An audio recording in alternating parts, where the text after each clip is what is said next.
Look, Allah subhanahu wa ta'ala in multiple places in the Quran, multiple areas, Allah subhanahu wa ta'ala reminds the human being that, O son of man, take shaitan as your enemy.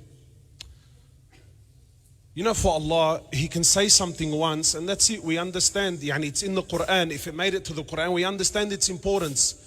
Take him as an enemy. He is a sworn enemy. Don't follow shaitan. Don't follow the whispers of shaitan. Allah goes to the extent saying, don't follow the footsteps of shaitan. Again and again, don't follow, watch out. Take him as an enemy. So you're probably thinking, that what's shaitan got to do with the month of Ramadan? Almost every sheikh has mentioned that, you know, come the month of Ramadan, shaitan is chained away. The reality is, my brothers, shaitan has worked for centuries on this ummah, and he has worked for centuries to destroy every goodness we have in this deen. I'll tell you what I'm talking about. You know, alhamdulillah, I was quite fortunate that just a few weeks ago we were in Umrah. Ask Allah subhanahu wa ta'ala to make this possible for everyone. So we're there, we're in Umrah, and imagine, you know, you're in the Holy of the Holy. The Holy of the Holy, we're sitting in front of the Kaaba. Front of the Kaaba. You know, like there's this moment, you know, anyone that's been there knows what I'm talking about. He's sitting in front of this, it's just epic in every sense of the word. And then the adhan goes off.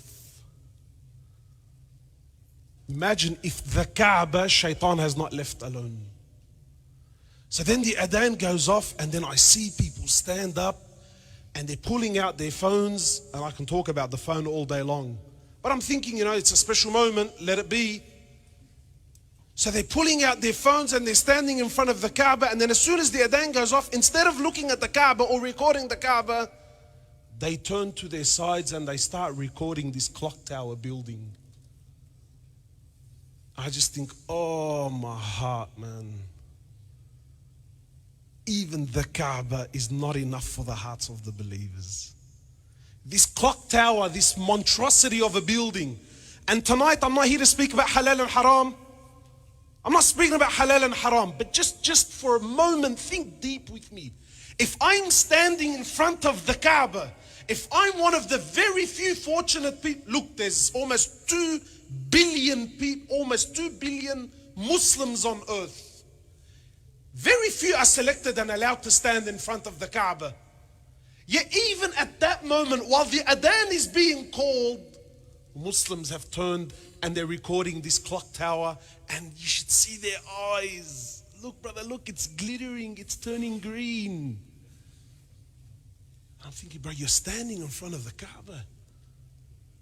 Shaitan has worked endlessly. We go to Medina. Imagine Medina, Masjid al-Nabawi, the holy of the holy. The holy of the holy. You're in Medina. Imagine a place the Prophet chose to die in. Sallallahu alayhi wasallam.